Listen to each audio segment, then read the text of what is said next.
Welcome back. We're talking now about a very special fundraiser that's taking place in our community after the death of 16-year-old Jennifer Gatey back in November in Aberdeen. She was waiting for a bus and she was struck and killed, and the person responsible has never come forward. But today, we are speaking about something a little bit more hopeful. We have Kennedy Michaels joining us, Rachel McMillan.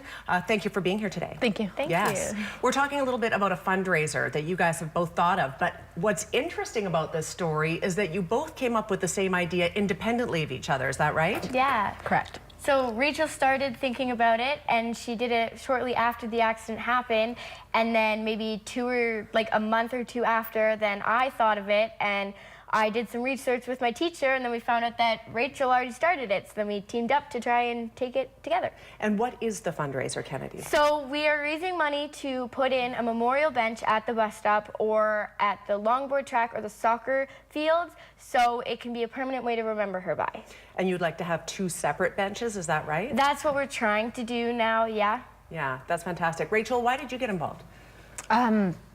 Just our family. We were touched by the tragedy for sure, and just wanted to reach out to the Gateys and know that the community supports them. And I have no doubt that they're very touched by both of you coming forward and asking them, can we do this? We want to make sure that she's remembered.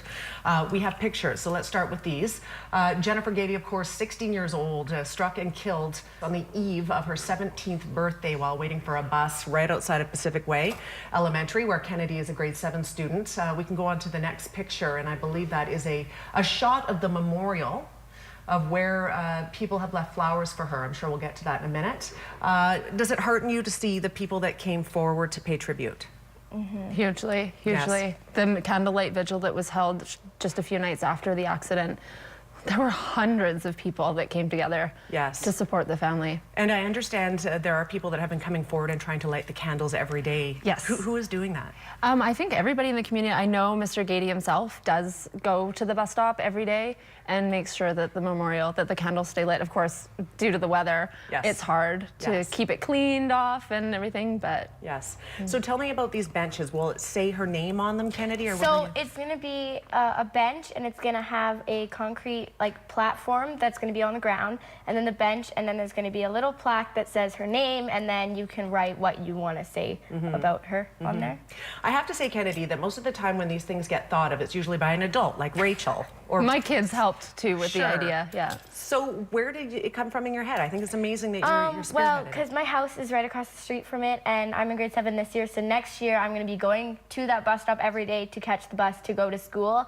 And eventually the flowers will eventually die, and the candles can't always be there, and they can't always be burning. So having the bench there is a permanent way to remember her, and it's also a safety thing, so people aren't sitting on the curb waiting for the bus. Well, I couldn't have said it better myself, and I think it's a fantastic thing. Now, if you go to the GoFundMe page, which we can put that up on the screen, there it is. You simply type into Google GoFundMe and then put Jen Gatey. It's that easy. You can see here that they're at $33.80. The goal is $6,400. I imagine that's to raise money for two benches. And this will continue on. I know that it got a bit of a surge when you did a story for the 5 o'clock news last week. And we're certainly hoping people will contribute again with this appearance. And no amount is too small, of course. Yeah. No. Yeah. Anything helps. Yeah. Thank you to the both of you for being here. You're both an inspiration to the community. Rachel, Kennedy, thank you so much. Thank you for having us. Yeah, very welcome. Again, GoFundMe.com, Jen Gatey. It's that easy. You can go online and make a donation and make a difference. And remember this young girl for the short life that she lived, but remember and honor her. We're back after a quick break. Stay with us.